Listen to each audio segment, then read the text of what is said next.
Sveiki. Šiandienos įrašas apie tai, kaip pasinaudoti privalomų pasilikimų namuose per karantiną ir sustiprinti brolių ir sesių ryšį. Labai daug tėvelių sako, kad kaip tik buvimas namuose, kai visi kartu vienu metu, pritrūksta visiems erdvės ir tada dažniausiai broliai ir sesės pradeda kaip tik pyktis labai dažnai, nes paprasčiausiai daugiau laiko praleidžia kartu. Ir automatiškai gaunasi, kad kuo daugiau laiko praleidžiam kartu, tuo konfliktų padidėja, tuo interesų skirtumų labiau matosi. O kaip pasinaudoti šiuo laikotarpiu ir padaryti taip, kad vaikai kaip tik sutvirtėtų ir taptų stipria komanda. Kažkokią studiją, visai neseniai skaičiau, atlikta Amerikoje, nustatė, kad mes su broliais ir sesėm praleidžiam trečdalį mūsų gyvenimo, ypač kol augam. Tai yra daug daugiau negu su tėvais. Todėl ryšys su savo broliais ir sesėm yra tikrai vienas iš svarbiausių dalykų vaikui augant, kuris atsveria tėvus, kai jų nėra ir kai jų negali būti šalia, kuris atsveria nusivylimus draugystėmis, tada lieka brolis ir sesiai, kuriuos galim atsigręžti ir sakyti, klausyk, man tavęs reikia. Papasakosiu keletą labai paprastų būdų, kaip tai daryti namuose. Visiškai tam nereikia jokio pasiruošimo ar kažkokių tai labai didelių investicijų. Vienas iš pačių lengviausių, paprasčiausių būdų, kurį aš taip pat su savo vaikais išbandžiau, tai yra miegojimas kartu. Nebūtinai kiekvieną naktį, nepriverstinis, aišku. Jūs galite vaikams pasiūlyti tokią kaip miego stovyklą. Ypač jeigu jie miega atskirai, kiekvieną savo kambaryje, pasakyti, klausyk, o jeigu šiandien kažkokią tai palapinę pastatytumėm brolio arba sesės kambaryje ir toj palapinėje kartu išsimiegotumėt. Ar patiktų? Ir aišku, tai daryti be lūkesčių, todėl kad kai vaikai pratę miegoti atskirai, pirmą naktį miegant kartu, jie neužmigs, jie plepės, jie dūks, viskas bus ne taip, kaip įprastai. Ritmas bus visiškai kitoks. Reikia laiko, kad naujas ritmas nusistovėtų. Bet vėlgi tai nebūtina daryti kiekvieną naktį. Ir reikia arba nereikia to daryti. Geriausias būdas tai patikrinti yra, ar vaikai to nori. Ar jiems smagu kartu miegoti.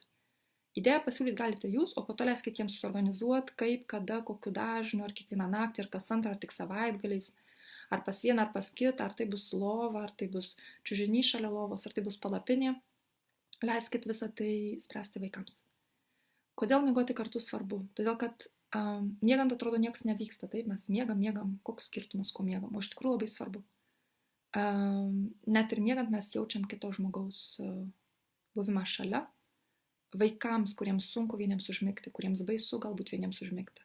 Žinot, kad šalia miega sesė ar brolis yra neapsakomas palengvėjimas. Ir taip pat yra tas žmogus, kuriuos paskutinis užmiegat, su kuriuo prieš miegą pasikeičiat kažkokiu tai suokalbiu, galbūt prieš tėvus, kitą rytą, tokiu nekaltu, bet vis tiek tai yra suokalbis. Susikurti, kaip jūs ten ką darysit, tėvai uždaro duris, jau sako, lyg einam miegoti ir vis tiek jūs dar galite kažką tai šnapštelti prieš miegą. Taip tai sukuria bendrumo jausmą, tokį nekaltą bendrumo jausmą. Ryte atsikeliat vėl su tuo pačiu žmogu, tai yra pirmas žmogus, kurį jūs pamatote ryte, su kuriuo pasisveikinat, su kuriuo galbūt iš karto šokat iš lovos, atsisėdat ant grindų ir kažką žaidžiat. Atsikėlus skirtingose kambariuose, galbūt kiekvienas daugiau, kiekvienas su savim lieka. O čia tas bendrumas toks kaip ir pasiūlomas. Atsikėlėm kartu, mes kartu miegojom, kažką davai kartu pažaidžiam, nupiešiam, sukonstruojam ir taip toliau. Su mano vaikais miegojimo stovykla labai pasiteisina. Jie labai patenkinti, turi daug sumanimų ir jiems tikrai tai patinka. Kitas būdas, kaip suartinti vaikus, tai yra per žaidimą. Per tokius visokius žaidimus, kur mes imamės, šokinėjam, vieni kitus stumdom, aišku, draugiškai, tai yra žaidimas. Kaip tai veikia? Tėvelis, kuris tuo metu žaidžia su vaikais, jis yra viena komanda, o vaikai yra kita komanda. Tėvelio mintis turėtų būti labai paprasta.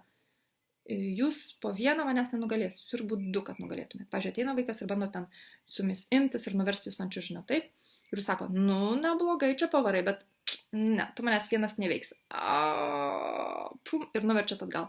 Vienas neveiksi, bet jeigu surastum komandos narį, vad gal sesę arba brolį, nu jo, manau, tada man būtų riesta. Ir vaikai labai greit supras, kad, kad paversti mamą arba tėtę ant čiužinio, mes turim būti dviese. Ir tada jie taps komanda. Ir jie jūs puls abudu, griaus abudu, galinėsi su jumis abudu. Ir kiekvieną kartą taip švelniai galite priminti maždaug, o kurgi tas tavo komandos narys? Paskutinį kartą prisimenu, kai buvot kartu, tai oho, kaip man ten buvo riesta. Ir vaikai labai greit įgaus įprotį. Dviese prieš jūs susivienyti, bet žaidime, draugiškai, su juoku, su spiegimais, su visų smagumu, kuris šalia viso to. Tai vėlgi tai yra paprastas būdas įvesti tokią kaip įprotį vaikams atsižvelgti, atsisukti vienas į kitą tada, kai jiems jo reikia, per žaidimą. Ir kas yra gerai, kad įprotis įgautas per žaidimą išlieka visame kame kitame. Jie įpras atsikreipti vienas į kitą, kai jiems vienas kito reikia ir šiaip įprastai dienoje. Dar vienas būdas, kuris yra paprastas, kuris man labai patinka. Tai yra vakare, prieš užmingant, arba šiaip, kai yra ramesnis periodas, kai skaitot, pavyzdžiui, su vaikais. Paklausti, ką tu šiandien pastebėjai gero apie savo sesę ar brolį. Iš pradžio vaikams, jeigu tokių žaidimų nežaidžiate, sunku surasti. Arba jie ieško kažkokio labai didelio veiksmo, jie iš pradžio nepastebi galbūt detalių. Bet žaidžiant šitą žaidimą reguliariai, vaikai pradeda pastebėti mažiausias detalės. Pavyzdžiui, jo pastebėjau šiandien ryte, aš tik atsėdau prie stalo, tik apsižvalgiau, kur čia mano šaukštas, nerandu, o brolis tik atsistojo ir nubėgo šaukštą paimti. Tam reikia laiko. Pirmą kartą uždavus šitą klausimą, vaikas to nepastebės. Bet palaipsniui uždavinėjant, ir nebūtinai turi būti reguliariai ir toks kaip priverstinis ritualas, bet įtraukiant į situaciją, bet pagal kontekstą. O ką tu pastebėjai šiandien gerą, ar pastebėjai, kaip šiandien dėl tas brolis ar sesė pasielgė? Ir dar geriau daryti su abiem vaikams kartu, nes jie girdi, ką vienas apie kitą sako. Ir visai kas smagu apie save girdėti kažką labai gero, ką kiti žmonės pastebi. Arba jūs kaip mama arba tėtis galite tai daryti. Bet kalbate su vienu vaiku, kitas vaikas šalia ir jūs esate tikra, kad jis jūs girdi. Ir sako tam vaikus, kurio kalbatės. Žinai, aš ten pastebėjau per pusryčius, kai tu valgiai, pritrūko tau vandens, tu jau norėjai stotis į vandens, Luiza, ką tik išdaviau mano dukros vardą, nes kaip tik galvoju apie savo vaikus. Tavo sesė arba brolis pastebėjo, atsistojo ir pripylė tavo vandens ir padavė. Matai, kaip faina tokią sesę turėti. Taip ir jūs esate tikras, kad kitas vaikas girdi, apie kurį jūs kalbate. Ir kurio gerą darbą pastebėjote, jis visai šalia ir girdi. Ir aišku, reikia kaitalioti vaikus. Ne visą laiką tam pačiam vaikui pasakoti apie kitą jo brolį ir sesę, o kaitalioti, kad jie būtų apie save girdėtų, ką kiti gero apie jį mano. Ir kartu tas brolis arba sesė taip pat girdi. Ir vaikai labai greitai išmoksta pastebėti net menkiausias detalės ir tas žaidimas po to apsivers aukštinkojom.